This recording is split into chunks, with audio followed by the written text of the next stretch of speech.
আসসালামু আলাইকুম ওরহমতুল্লাহ। হজ ইসলামের এক ঐতিহাসিক বিধান। শতাব্দীর পর শতাব্দী নবী রাসূল সাল্লাল্লাহু আলাইহি ওয়াসাল্লামগণ হজ আদায় করে আসছেন।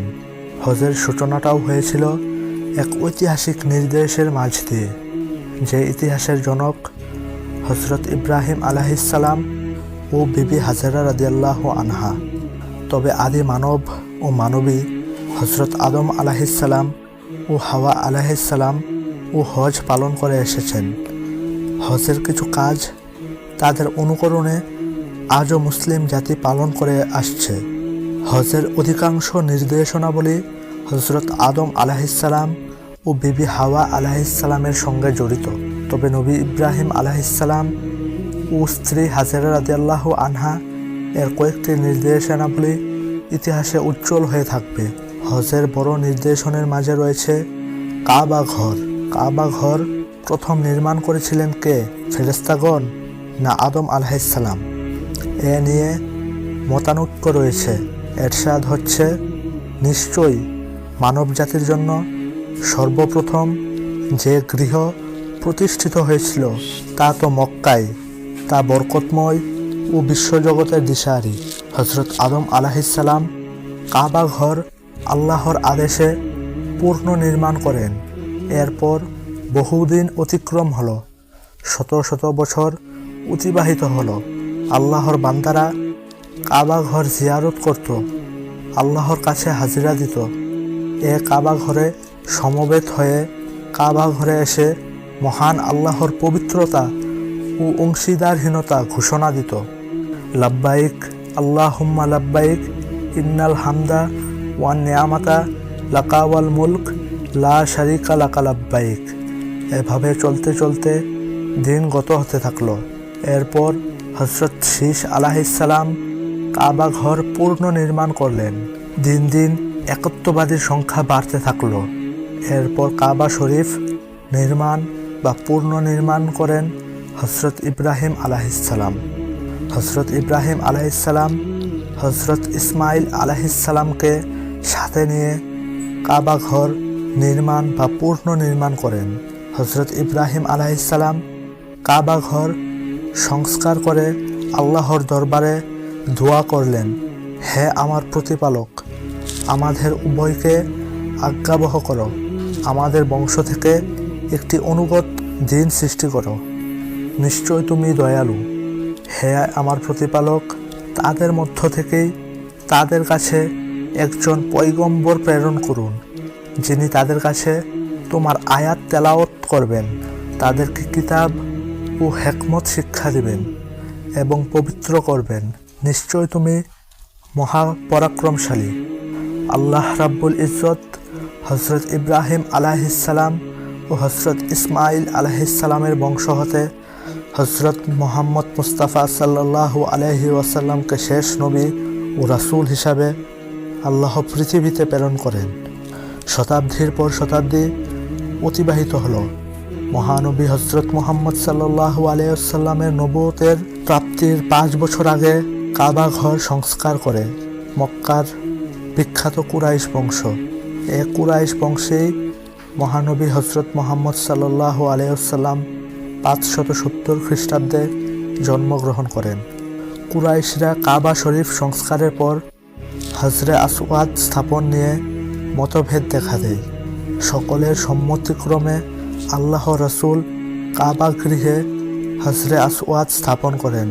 মহানবী হযরত মুহাম্মদ সাল্লাল্লাহু আলাইহি ওয়াসাল্লাম জীবিত অবস্থায় 6 হিজরিতে আব্দুল্লাহ ইবনে জুবাইর রাদিয়াল্লাহু আনহু কাবা শরীফ সংস্কার করেন। হাজ্জাজ বিন ইউসুফ 74 হিজরিতে কাবা শরীফ সংস্কার করেন। সুদীর্ঘ 1400 বছরে কাবা গৃহে কোনো সংস্কারের প্রয়োজন হয়নি। শুধুমাত্র কাবা ঘরের চারপাশে অবস্থিত মসজিদে হারামের পরিবর্ধন, সংস্কার বা সৌন্দর্য বৃদ্ধি করা হয়েছে।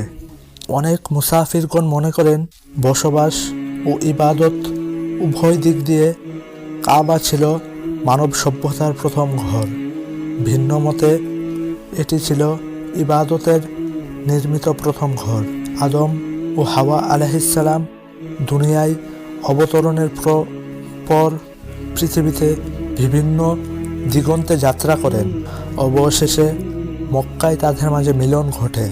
আরাফা, মুজদালিফা, মিনা ও হাজরে আসওয়াদের ইতিহাস তাদের সাথেই সম্পর্কিত। বলা হয়, আরাফায় আদম ও হাওয়ার মাঝে দুনিয়ায় অবতরণের পর প্রথম পরিচয় ঘটে। মুজদালিফায় তাদের মাঝে আলাপ সংঘটিত হয়। মিনায় আদম আলাইহিসসালামের আকাঙ্ক্ষা পূর্ণ হয়। তবে হজের সবচেয়ে হৃদয় বিধায়ক ও হৃদয়গ্রহী গল্পটি হচ্ছে জমজম কূপের ইতিহাস। পবিত্র জমজম কূপের পানি পৃথিবীর সকল পানির চেয়ে উত্তম ও পবিত্র। কাবা ঘরের ইতিহাস ও জমজম কূপ একের সাথে অন্যটি জড়িত। ধর্মপ্রাণ মুসলমানেরা পবিত্র হজ কিংবা পবিত্র উমরা পালন করার সময় একই কূপ থেকে পানি নিয়ে আসেন। ইসলাম ধর্মে জমজম কূপের পবিত্র পানির বিশেষ গুরুত্ব রয়েছে। নবী হযরত ইব্রাহিম আলাইহিসসালাম তিনি শিশু ইসমাইল আলাইহিসসালাম সহ বিবি হাজেরা রাদিয়াল্লাহু আনহাকে মক্কায় নির্বাসনে পাঠান।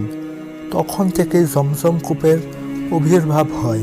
হযরত ইব্রাহিম আলাইহিসসালাম সিরিয়া থেকে মক্কায় পৌঁছালে বিবি হাজেরা আলাইহিসসালাম এবং দুধের শিশু হযরত ইসমাইল আলাইহিসসালামকে মক্কায় মরুভূমিতে রেখে সিরিয়ায় ফিরে যাওয়ার ইচ্ছা করেন।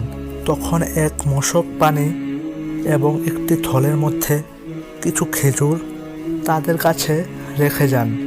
হযরত হাজেরা আলাইহিসসালাম কয়েকদিন পর্যন্ত সে পানি ও খেজুর খেলেন এবং নিজের কলিজার টুকরা হযরত ইসমাইল আলাইহিসসালামকে দুধ পান করালেন।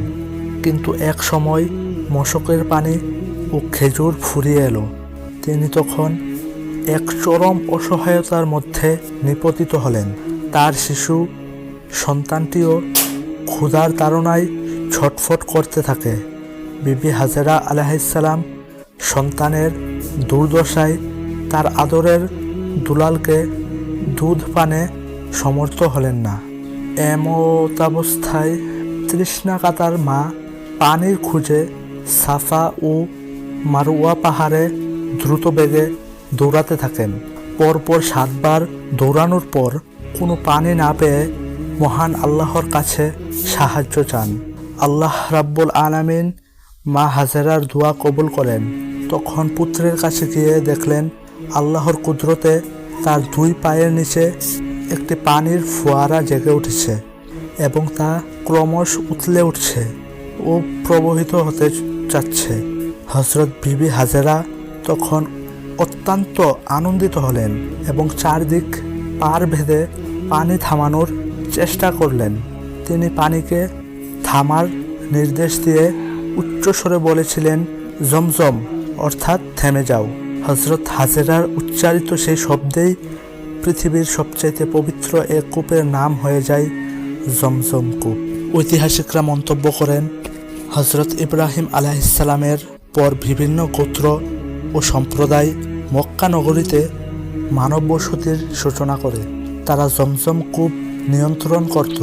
ঠিক ওভাবেই জুবাহাম গোত্রের লোকেরা জমজম কূপের নিয়ন্ত্রণ লাভ করে। জুবাহাম গোত্রের লোকজন হযরত হাজেরা আলাইহিসসালামের সঙ্গে চুক্তি সাপেক্ষে জমজম কূপের পানি পান করত। কালক্রমে তারা মক্কা ঘরের পবিত্র মালামাল লুণ্ঠন ও চুরি করতে থাকে। তারা নানা পাপাচারে লিপ্ত হলো। ফলে মহান আল্লাহর হুকুমে এক সময় জমজম কূপের পানি শুকিয়ে যায়। সংস্কারের অভাবে এক সময় জমজম কূপের স্থান ভরাট হয়ে যায়। মানুষ এই কূপের বরকত ও কল্যাণ থেকে বঞ্চিত হতে থাকে। খ্রিস্টীয় 5ম শতাব্দীর সূচনাতে হযরত ইসমাইল আলাইহিসসালামের বংশধর একজন দৃঢ়চেতা আত্মপ্রত্যয়ী পুরুষের নেতৃত্বে কাবা ঘরের রক্ষণাবেক্ষণের দায়িত্ব কুরাইশরা ফিরে পায়। তাদের চতুর্দশ পুরুষ খাজা আব্দুল মুত্তালিব জন্মগ্রহণ করেন। তিনি ছিলেন হযরত মুহাম্মদ সাল্লাল্লাহু আলাইহি ওয়াসাল্লামের দাদা। তখন আব্দুল মুত্তালিব জমজম কূপ অনুসন্ধানে আগ্রহী উদ্যোগী হন এবং তার এক পুত্র জায়েদকে সাথে নিয়ে অনুসন্ধান অব্যাহত রাখেন। এক রাতে তিনি স্বপ্নে জমজম কূপের নিশানা খুঁজে পান এবং কূপটি দেখতে পান। স্বপ্নের চিহ্ন অনুযায়ী তিনি তার ছেলে হারেসকে সাথে নিয়ে কূপ খনন শুরু করেন এবং বাস্তবেই জমজম কূপ আবিষ্কারে সক্ষম হন। তখন থেকে আবারও মানুষ এ কূপের যত্ন নিতে শুরু করেন এবং এ বরকতময় পানির ধারা আজও প্রবাহিত হয়।